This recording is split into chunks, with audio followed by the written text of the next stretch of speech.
Mazmur 34 ayat 10 sampai 15 kita baca yuk. Takutlah akan Tuhan, hai orang-orangnya yang kudus, sebab tidak berkekurangan orang yang takut akan Dia. Singa-singa muda merana kelaparan, tetapi orang-orang yang mencari Tuhan tidak kekurangan sesuatu pun yang baik. Amin.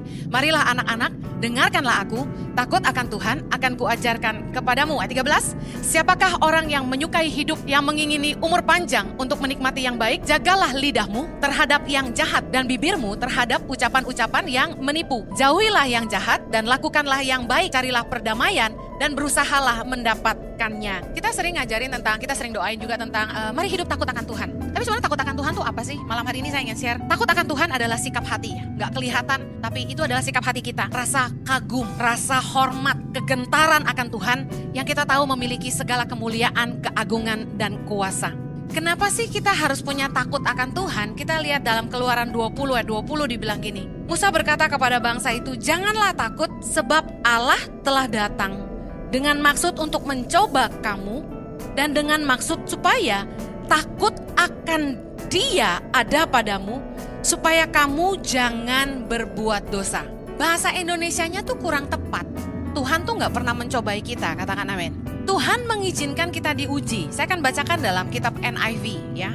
Moses said to the people, do not be afraid. God has come to test you so that the fear of God will be with you to keep you from sinning. Ternyata kenapa hidup kita ini banyak sekali persoalan, kesusahan, kesesakan. Kenapa Tuhan mengizinkan kita diuji? Ternyata supaya kita punya takut akan Tuhan. Saya coba ngebayangin kenapa kita harus punya takut akan Tuhan. Ternyata firman Tuhan bilang gini, to keep you from sinning. Supaya kamu tidak berbuat dosa. Di rumah pasti ada yang ditakuti ya. Biasanya di rumah pasti ada yang ditakuti. Nah, saya mau tanya sama ibu-ibu yang punya anak nih. Senang gak ada yang ditakutin? Senang kan? Kenapa? Supaya nurut. Aneh ya manusia tuh ya. Harus ada yang ditakutin baru nurut. Kenapa takut baru nurut? Kenapa gak bisa mengasihi lalu taat? Memang manusia itu gak bisa hidup tanpa aturan, bener gak? Harus ada aturan dan sanksi baru taat, bener gak? Coba deh kita ke Singapura, buang sampah sembarangan, berani gak? Gak berani. Kenapa? Didenda. Kalau anak-anak sekolah katanya di sana tuh disuruh bersihin pantai ya, nyapu pantai. Nah kalau kita orang asing mungkin didenda. Nah manusia pada dasarnya dari zaman bangsa Israel dulu gak bisa hidup tanpa hukum. Harus dibikin takut dulu, karena di mana ada hukum ada sanksi. Harus dibikin takut baru nurut. Itulah manusia. Tuhan sebenarnya gak mau kita takut sama Tuhan. Takut sama Tuhan itu bukan, aduh ngeri, serem, bukan gitu. Tapi takut tuh gini, karena kita sadar Tuhan memang Tuhan yang panjang sabar. Tapi juga kita baca di firman Tuhan, dalam perjanjian lama apalagi, Tuhan itu amarahnya luar biasa kalau Dia marah. Kita enggak mau Tuhan marah, betul? Makanya kita takut. Kalau orang tuh nggak punya takut akan Tuhan, mereka tuh hidup sembarangan. Orang yang takut akan Tuhan, baru orang yang kata firman Tuhan membuat dia nggak berbuat dosa. Jadi kalau kita mau lihat hidup kita tuh takut atau akan Tuhan atau enggak, masih berani bikin dosa nggak? Saya kalau lihatin itu ya orang kok jahatnya, ampun-ampun. Suka heran nggak lihat orang jahat? Bingung gitu. Kok kreatif banget bikin jahat gitu ya? Hidup tuh apa nggak lebih enteng ya kalau apa adanya, jalan lurus-lurus aja? Kalau berbuat jahat itu kan harus direncanakan, harus bikin strategi, muter-muter dulu. Antara cerdas atau bodoh sih sebenarnya. Kan capek hidup kayak gitu. Tapi kadang-kadang kita lihat gini, orang tuh kenapa bisa berbuat jahat? Ternyata karena mereka tidak takut Tuhan. Tuhan ngizinin hidup kita nih banyak masalah. Kita diuji supaya kita ngerti takut Tuhan. Kita tahu kalau Tuhan tidak berkenan, Tuhan akan tutup pintu dalam hidup kita. Seringkali tuh kita nggak sadar gitu bahwa kita tuh nggak takut akan Tuhan. Karena orang yang tidak takut akan Tuhan itu diwujudkan dalam dia taat sama Tuhan. Dia nggak hidup dalam dosa. Amsal 8 ayat 13 bilang gini, takut akan Tuhan ialah membenci kejahatan. Aku benci kepada kesombongan, kecongkakan, tingkah laku yang jahat, dan mulut penuh tipu muslihat. Orang yang takut akan Tuhan, mereka menjauhi kejahatan karena mereka takut sama Tuhan. Manusia memang gak lihat apa yang kita buat, tapi Tuhan lihat apa yang kita buat. Amen. Orang yang takut Tuhan itu dia aware akan kehadiran Tuhan. Banyak orang tuh yang gak sadar akan kehadiran Tuhan dalam hidupnya. Lucunya, rajin ke gereja, kalau nyembah Tuhan bisa meler-meler. Tapi pulang gereja udah bikin dosa lagi, udah bikin jahat lagi. Seolah-olah Tuhan tuh di penjara cuma di ruang gereja ini loh. Kan kalau hari Minggu ramai sekali nih. Tapi kalau hari biasa jarang orang mau datang ibadah. Kami bikin seminar keluarga juga gak terlalu full. Jadi kalau hari-hari biasa orang gak gitu cari gereja. Saya gak masalah, karena pekerjaan juga ibadah, keluarga juga ibadah. Tapi jangan sampai kita lupa Tuhan. Senin sampai Sabtu, orang yang aware, Tuhan tuh maha tahu, melihat segala sesuatu. Pertimbangan hati pun kita tahu Tuhan tahu. Amen. Mau berbuat jahat sama orang, baru di pikiran aja, baru di hati aja, kita tahu Tuhan tahu. Orang yang takut akan Tuhan membenci kejahatan. Aku percaya gini, orang yang takut sama Tuhan itu nggak akan jahat sama sesamanya. Wah iyalah Bu Heni, orang dia jahat sama aku, ya aku ya balas lah. Dengar baik. Saya percaya dalam Mazmur 34 yang kita baca tadi ayat 15 dibilang gini, jauhilah yang jahat dan lakukanlah yang baik. Carilah perdamaian dan berusahalah mendapatkannya. Menurut Anda ayat ini untuk orang yang baik saja sama kita atau orang yang tidak baik sama kita? Yesus pernah mengajarkan gini, kalau kamu baik sama orang yang baik sama kamu, apa upahmu? Orang berdosa juga bisa. Justru yang sulit itu adalah gini, kalau kita bisa tetap baik, meskipun orang lain tuh tidak baik. Pernahkah Anda lakukan? Waktu orang balas kebaikan Anda dengan kejahatan. Waktu orang yang kamu kasihi, yang kamu tolong, mereka tidak tahu balas budi. Kalau suamimu menyakiti, kamu tetap baik nggak? Ada yang ngangguk-ngangguk. Hebat. Mau terbuka nggak? Biril aja. Gampang nggak tetap baik sama suami yang nggak baik? Gak gampang. Udah malaikat deh kalau bisa. Kalau lagi kesel sama suami saya, muka saya asem banget. Saya ditanya nggak bakal jawab dengan lembut. Laki-laki kan gitu ya. Udah bikin salah, bikin kesel gitu, seolah-olah nggak ada apa-apa kan ya? Bener nggak pengalamannya?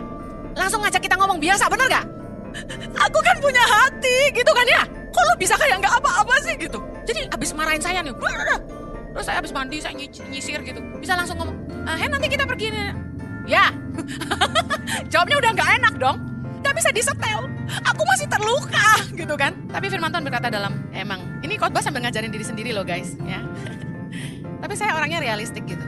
Praktek firman gak mudah. Bohong lah kalau mudah mah. Amsal 31 ayat 12. Ia berbuat baik kepada suaminya dan tidak berbuat jahat sepanjang umurnya. Orang yang takut akan Tuhan tidak berbuat jahat sama orang, termasuk sama pasangan. Sorry ya, kalau sama orang luar kita bisa jaim. Terluka, aku mengampuni kamu, aku memberkati kamu.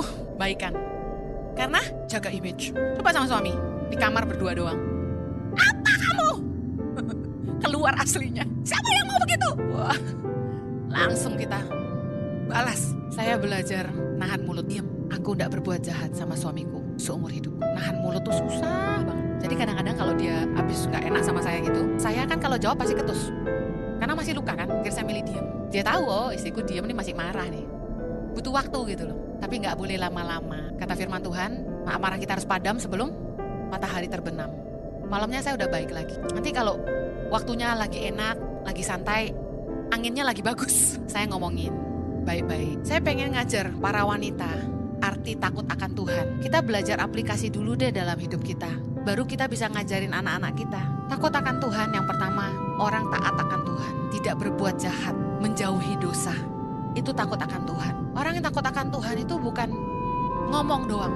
Aku takut loh sama Tuhan. Tapi mulutnya jahat sama orang. Roma 12 ayat 17-18 bilang, janganlah membalas kejahatan dengan kejahatan, lakukanlah apa yang baik bagi, keras-keras, bagi semua orang.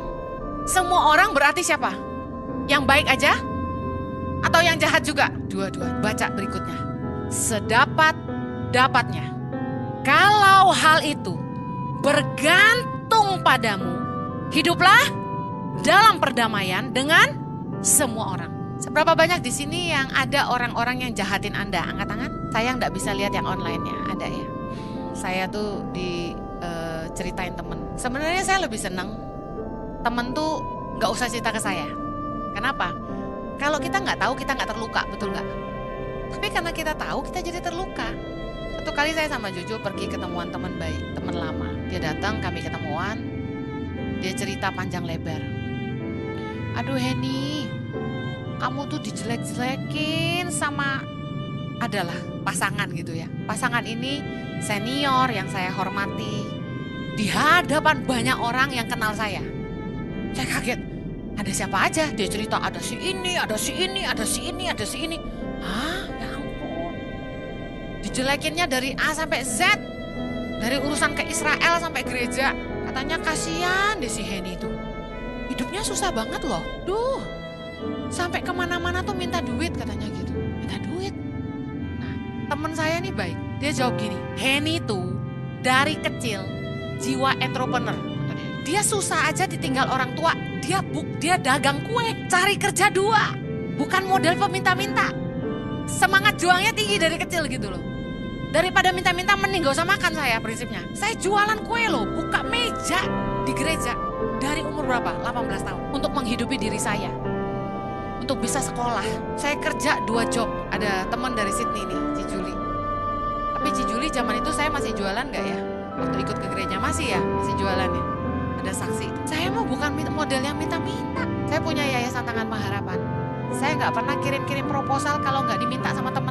Gak pernah nyodor-nyodorin proposal ke gereja A, ke gereja B, ke gereja C, perusahaan A, B, C. Bantuin gue dong, bantuin, gak pernah. Selain teman-teman bilang gini, kamu lagi ada proyek apa? Kirim proposal dong, baru saya kirim. Ini sahabatku deh, Ibu Yani. Aku gak pernah toh minta duit sama kamu, meskipun kamu sugih. Gak pernah, saya lebih baik ngandalin Tuhan. Saya selalu nantang Tuhan gini. Kalau yang saya kerjakan ini benar-benar dari Tuhan. Tuhan yang siapkan, selesai. Bangun gereja ini, proposal 1 lembar pun gak kirim. Tuhan yang bangun tempat ini. Kami gak minta-minta, enggak korupsi, gak ngambil uang yayasan. Tuhan yang bangun ini untuk saudara, bukan untuk saya. Saya percaya, kalau Anda tahu perasaan saya dijelek-jelekin di depan orang banyak segitu, pasti terluka, pasti malu ya. Tapi saya enggak peduli, saya ingat firman Tuhan. Sedapat-dapatnya, kalau hal itu bergantung padamu Henny, hiduplah dalam perdamaian dengan semua orang. Jangan cari musuh. Orang yang takut Tuhan itu enggak balas kejahatan dengan kejahatan. Teman saya ini iseng. Di tengah-tengah conference jelek menjelekkan saya itu, dia video call saya. Hai Henny, on my birthday. Happy birthday. Nih loh, kita lagi kumpul-kumpul. Kurang kerjaan memang dia tuh ya. Dia tahu mereka lagi jelekin saya, dia video call saya. Pas saya angkat lagi, biasa saya gak pernah ngangkat. Oh ya, hai. Happy birthday, thank you. Nih ada si ini nih, ada si om, ada si tante. Saya langsung bilang, hai, halo, apa kabar? Take care ya, baik-baik semuanya. Saya balas dengan kebaikan. Ngapain cari ribut sama orang? Kalau Anda punya mertua yang nyakitin hati, yang gak baik, yang suka nuduh sembarangan, ngajarin anaknya, lu jangan kasih duit lu semua ke istri lu ya. Dengar, gak usah bales jutek, gak usah bales dengan marah. Udah, mertua jahat kayak gitu, gua gak bawa anak gua ke rumahnya. Jangan. Takutlah akan Tuhan. Jangan balas kejahatan dengan kejahatan. Amen. Sedapat-dapatnya. Kalau itu bergantung sama kamu, hiduplah dalam perdamaian dengan semua orang. Saya pernah dikurang ajarin sama seseorang yang sangat dekat lah dengan saya. Dilempar piring saya. Dahsyat ya. Ujian hidup saya dilempar piring. Selamat gak nancap ke muka saya, tahu gak? Piringnya tuh yang keramik tebel itu loh. Pecah berhamburan di depan mata. Itu perlindungan Tuhan gak kena saya. Itu sekali. Sama yang lain lagi, dilempar botol minyak angin. Sama satu lagi, dilempar asbak. Ini loh hidupku. Kenapa ya aku kayaknya dilempari melulu gitu.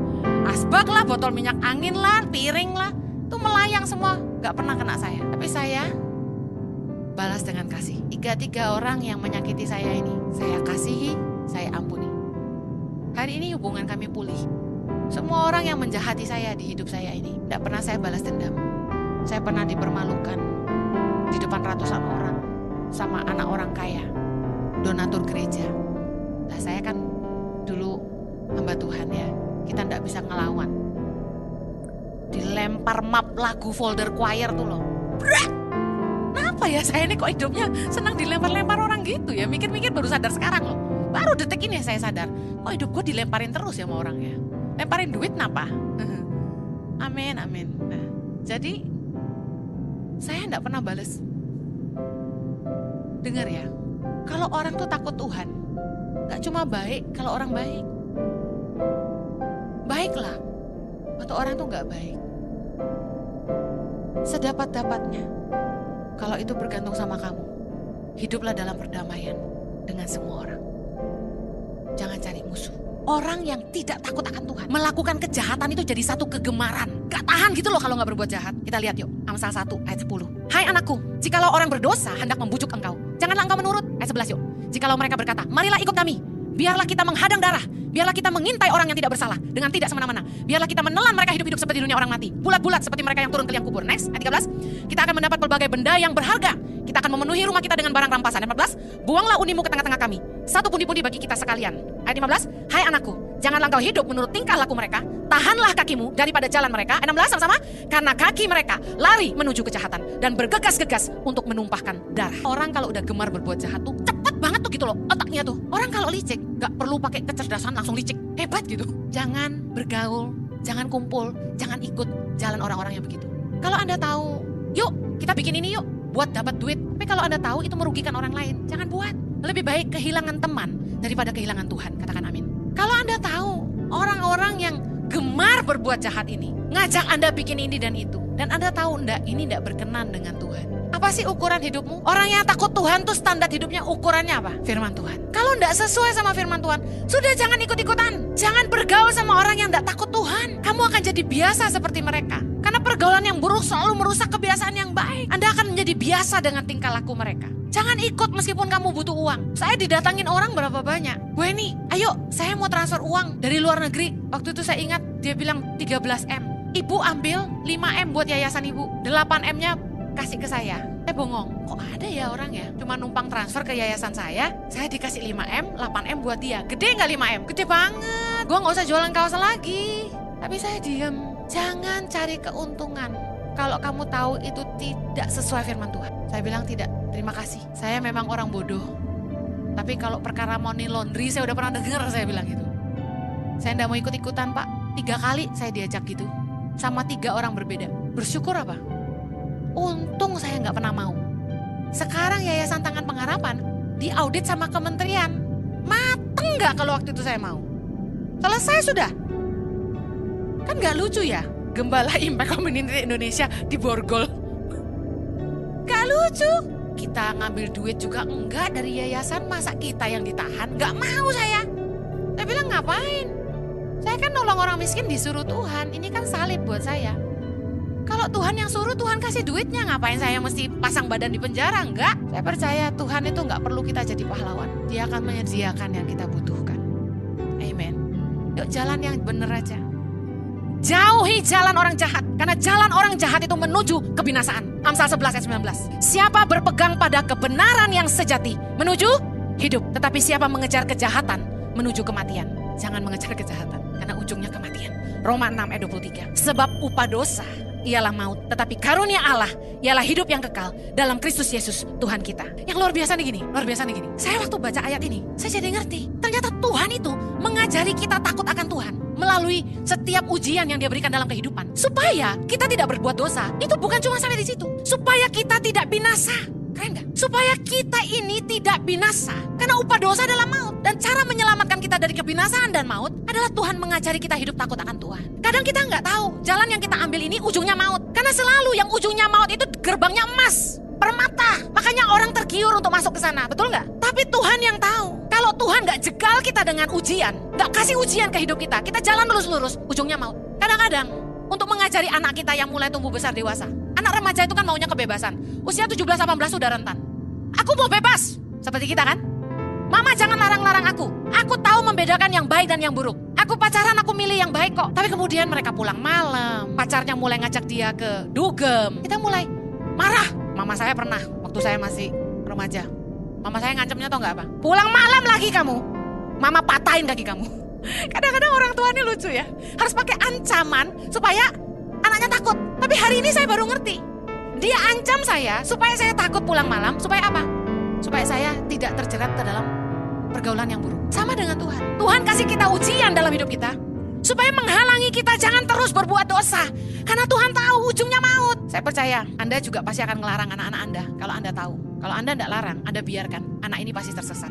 Takut akan Tuhan membuat manusia tidak hidup dalam dosa, membuat kita menjauhi kejahatan supaya kita tidak habis dalam kebinasaan. Saya percaya takut akan Tuhan adalah pagar dalam hati kita supaya kita menjauhi apa yang tidak berkenan sama Tuhan. Saya mau akhiri dengan 3 berkat orang-orang yang hidup takut akan Tuhan. Yang pertama, kita akan hidup dalam perlindungan dan pembelaan Tuhan. Mazmur 34 ayat 8 sampai 9. Kita baca sama-sama. Malaikat Tuhan berkemah di sekeliling orang-orang yang takut akan Dia, lalu meluputkan mereka. Kecaplah dan lihatlah betapa baiknya Tuhan itu. Berbahagialah orang yang berlindung padanya. Katakan amin. Orang yang takut akan Tuhan itu dijagain Tuhan. Malaikatnya berkemah di sekeliling kita. Amin. Dia meluputkan kita dari banyak masalah. Berapa banyak Anda yang pernah mengalami diluputkan Tuhan dari masalah? Berkat orang yang takut akan Dia, hidup dalam kebahagiaan. Mazmur 112 ayat 1. Haleluya. Berbahagialah orang yang takut akan Tuhan, yang sangat suka kepada perintahnya. Ayat 2. Anak cucunya akan perkasa di bumi. Angkatan orang benar akan diberkati. Harta dan kekayaan ada dalam rumahnya. Kebajikannya tetap untuk selamanya. Jaminan orang yang takut akan Tuhan akan hidup dalam kebahagiaan. Apa sih yang bikin perempuan bahagia? Kalau hidupnya melimpah. Yang ketiga, berkat orang yang takut akan Dia itu hidup dalam penyediaan Tuhan. Mazmur 34 ayat 10 sampai 11. Takutlah akan Tuhan, hai orang-orangnya yang kudus, sebab tidak berkekurangan orang yang takut akan Dia. Singa-singa muda merana kelaparan, tapi orang yang mencari Tuhan tidak kekurangan sesuatu pun yang baik. Katakan amin. Berapa banyak saudara yang membutuhkan pertolongan Tuhan dalam hidupmu? Mari hiduplah takut akan Tuhan. Jika diberkati, silakan membagikan untuk memberkati orang lain.